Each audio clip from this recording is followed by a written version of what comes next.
Number one food safety tip na pwede kong ibahagi sa inyo is, syempre, segregate na, yung proper segregation natin ng pagkain. Okay. So, by proper segregation, yung separation natin ng meat, ng mga raw products with fruits and vegetables.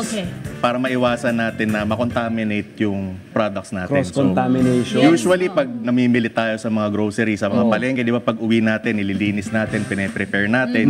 So, pag i-store na natin siya, kailangan magkakahiwalay din sila. Hindi mo rin pwede pagsama-sama. Yes, hindi natin siya pwede pagsama-samahin. Sa refrigerator, may specific reason. Yes, merong purpose yung mga yon. Nasusunod po ba natin yun?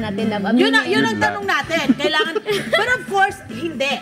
Totoo yun. Totoo naman. Real talk tayo, hindi naman talaga. Even our minsan family. sa pagmamadali natin, ano? Sa pagmamadali. And at the same time, parang hinugasan mo lang naman. Ang ginagawa ko lang talaga ay may mga specific talaga silang lalagyan at isa. Kasi yun ang isa sa talagang napapraning ako. Kailangan mo tigil-isa silang lalagyan and then isisil mo ng gusto and then yung mga karne lang. May mga ganun naman ako. Pero hindi pa rin yung kagaya ng kailangan talaga ko, ganito lang, ganito. Pero importante siya, my friend. Ang isa sa mga issue na kinakaharap ng ating mga kababayan ngayon, kasi syempre space, di ba? Yung storage space. Hindi lahat may malalaking refrigerator. Hindi lahat ay mayroong refrigerator. Or mayroong kuryente. O may kuryente. O may access sa tamang containers. Hindi po ba? Ano po ba ang kailangan natin malaman sa pagsasegregate nito? Yes. So, given na there's limitation to spaces nga natin sa mga bahay natin. So, that's good na ginagawa natin na meron siyang separate container for each. Para lang din ma-avoid natin na maghalo-halo sila. Halimbawa, usapang karne, manok, seafood, at saka baboy, baka. Paano yun? Paano natin segregate yun? Yes, madalas. Mas maganda sana kung masa-separate container natin sila, pero hanggat maaari, hiwalay ang seafood natin sa ibang karne. Tama. Lalo pati chicken, kasi those items are allergenic. So, pwede siya mag-trigger ng allergen reaction sa tao. So, dapat talaga siniseparate siya. Oo, tapos store agad, di ba? Cold storage agad. Yes, kasi cold storage agad. Ang manok, yan ay tampulan ng salmonella. Ang isda rin naman, mabilis ang decomposition yan at mabilis ang ma-spoil yan. Maamoy. Kahit kailangan maihiwalay natin yan, hindi ba? Oo. Okay, so tamang storage at tamang lalagyan lang, tamang pagbabalot lang ba o packaging? Kung kaya sana talaga, packaging talaga. Kasi ayun din, mape-prevent din na mag-drip kunwari yung juices niya, yung mga liquid coming from the product itself. Oo. So, mas magandang sealed container talaga siya. Yung mga tab ng ice cream natin dyan. Yun! Yung pagbukas natin, akala natin, ay, ice cream, ay, hindi! Ganun go! That's actually my favorite. Diba?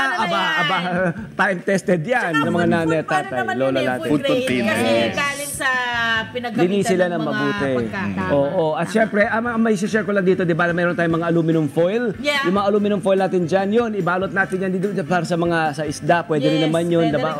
Kasi plastic natin para segregate. Even gulay ha, para matagal ang gulay mo actually, ang ginagawa ko talaga ay binabalot ko muna minsan sa isang meron kang mabibiling gasa na parang gano'n. Ibinabalot ko muna yung dahon, tapos saka ko binabalot sa foil. Ang tagal ng inyong dahon. Para yun yung traditional na crisper, di ba? Para crisp at fresh siya. Ako po may nakikita ko online, yung nilalagyan ng label, di ba may mga uso, yung I mga think ASMR. yung kanyang food safety number 2 mo. Actually, yun yung next step natin.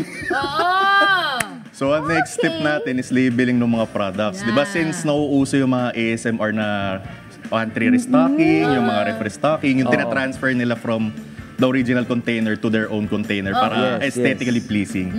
So, dapat pa rin natin gawin is i-keep natin yung labels ng products. It's either mag-print tayo ng sarili natin para idikit doon or we can keep the original packages para lang din ma-ensure natin na yung mga stocks na nilalagay natin sa pantry natin is hindi pa expired, in good condition. Ma-monitor din natin yung paglabas-pasok ng products kasi we should still follow yung first in, first out. Ito na, gusto kong yung expiration. Yes. Kasi di ba meron sinasabi sila, doon na tayo kasi minsan baka makalimutan ko eh. Sige. Yung iba yung parang, hindi pwede pa to. Totoo po ba yun? Or may mga specific food na talaga pag sinabing expired na, paki-dispatch siya na? May ganun ba? Yes, meron din. Tapos, di ko sure if napapansin nyo, meron tayong iba-ibang dates or iba-ibang coding na nakikita. Halimbawa ito, best by, best before. Merong use by, merong expiry date. Okay. So yung usually pag use by, ang naka-indicate dun sa packaging ng product, it speaks about the food safety. So once mag-expire or makit niya na yung date na yun, hindi na siya recommended i-consume. Although pwede pa, pero hindi na siya recommended. Lalo na sa mga infant milk, yung mga baby products. Kasi well, iba pa yung hubog na sikmura ng baby. Yes. So, wag na natin siyang i-risk. Okay. Pero mostly naman ng mga canned goods natin, mga ready-to-eat, yung mga ready-to-cook products, like yung mga, bang meron tayo dyan? Yung mga meatloaf, yung mga pansit canton, yung mga madalas. So usually, okay pa naman siya i-consume within 3 months. Pero after expiration Pero tayo as consumers, syempre, i-check pa rin natin siya bago natin siya kainin. Yes. Kasi makikita naman din natin siya kung okay pa siya or Pero not. hindi natin nire-recommend na We're not saying na limit it. mag-expire. Yes. Hindi siya recommended. Hindi talaga recommended, okay? Actually, we need not tell you na hindi na naman dapat gawin nyo na. Ano po? Kasi talagang... And you don't, ito rin kasi ang isa pang delikado doon. You don't know ano yung composition ng iyong health ng mga oras na yon na iti-take mo yung isang bagay na alam mo naman na pwedeng mag-trigger ng kung ano man ang sakit na pwede mong makuha or ma-food poison ka. So wag mo na nga rin i-push. Kasi each ingredient na naroon kasi, nag-expire din yun. No? So pag sinabi natin chemical composition, it's not the chemical per se. But yung kombinasyon ng mga ito, chemically, when combined, talagang meron pong saktong araw o panahon yan hanggang na maaari nyo pong kainin lamang. Okay? Okay, may best before, sundan natin yan. May expiration, sundan natin yan. Follow natin yun. Yes, there you go. Ayan, nakita, mas okay yun talaga kung ang best before ang inyong susundan. Ayan. Huwag na tayong mag-risk. Ako po curious ako, baka guilty rin kasi ako. Sometimes, di ba nga, kung di natin makikita expiration or hindi malabo na yung mga best before dates, inaamoy or tinitikman. Anong advice niyo po dito pagdating sa ganyan? Well, okay lang naman. Pero yun nga, wag na natin siyang i-risk if ang natutunan ko talaga kasi sa mga years of experience din, when in doubt, throw it out. Wow! I love that. When in doubt, Sulat yun sa ref. When in doubt, throw it out. Okay, So mamaya. pagkaduda-duda na, itapon yun. Wag nang i-risk. Wag Yun nang nga, i-risk. parang gaya na sinabi niya kanina, hindi naman natin alam kung ano nangyari doon sa produktong yun. Hindi natin nakikita, hindi naman natin mahihimay. Hindi naman tayo kagaya niya na isang food technologist na merong mga may mga gadget, diba, na kailangang ma-check. So, talagang kailangan maging careful tayo sa ating pagkain. Kasi, syempre, isa lang po ang buhay natin. Totoo po. Hindi naman Mas po mahal ang marami. bills kaysa sa grocery. Pag na-hospital ka pa, na problema, diba? ito nga, ipakita nga natin itong, gamitin nga natin itong mga food props na to. Mga frozen products. Isa-isay natin. Para sa mga nakikinig sa atin sa Radyo Agila, ipinapakita natin iba't ibang klase ng mga pagkain, packaging, may delata, may debote, mayroong mga nakasupot lamang, plastic bag, at may mga expiration date na nakalagay. So sinasabi natin kanina, update lamang sa mga kaibigan natin dyan, sundin ang mga nakalagay na consume by, best before, yung date na ito. Ngunit, eto na, eto mga ito, itlog, ang mga prutas. Ang mga fresh. Ayan, wala naman tatakyan na best before. Correct. Okay. Paano po ba natin ito masisigurong safe pang kainin? So sa itlog, usually pag i-check nyo siya kung fresh, dapat hindi pointed yung ilalim. Tapos yung isa sa mga easiest way kasi to check if fresh ang itlog or not is ilubog mo siya sa tubig. Yes. So pag lumutang siya, luma na siya. Luma na yun. So, dapat lumubog siya. Kasi nag-oxygenated na siguro siya. Yes, Oxidized na siya. Nadali ng itlog na sira. Ayan. Oh no. Okay, noted yun ha. Tapos- Magandang tip yun. Better if you will put your egg sa ref. Sa ref, Yes. agad. Okay. How about fruits?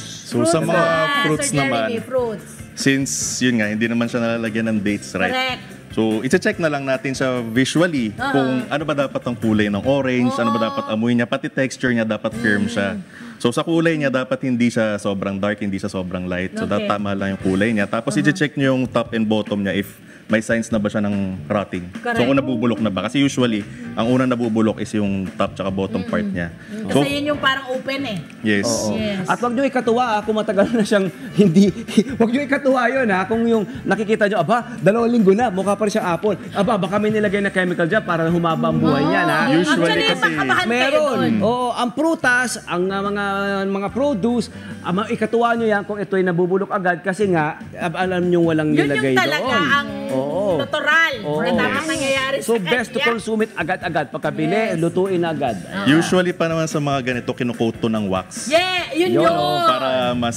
Paano po yun? Anong Appealing advice siya. nyo pag ganun yung mga food? Siyempre hindi natin maiiwasan na yung nabibili natin may pesticides or Yes. merong mga coating. Anong advice nyo? So, advisable talagang hugasan siya bago Hugasan. kainin. So, Wash thorough lang. washing talaga siya Thorough under washing yan. running water. Hindi nyo na kailangan hindi nyo... So yun nga, kagaya ng sinabi niya, may wax. So dapat ba i-rub? Meron bang Yes. pang-rub Usually, na something? kahit kamay lang siya. Alam So, niyo, ito pang tip to pwede ko idagdag bago tayo mag-tip number 3 habang nausapan natin pero importante to kasi na-miss ko kayo Ang dami kong dalang balay. Meron ako rito meron halimbawa alam niyo ba 80% ng bacteria at impurities nahuhugasan ng tubig. Hugasan niyo agad ng tubig gamit ang tubig. Kung hindi man, hindi niyo na kailangan bumili ng mga mamahaling debote na disinfectant.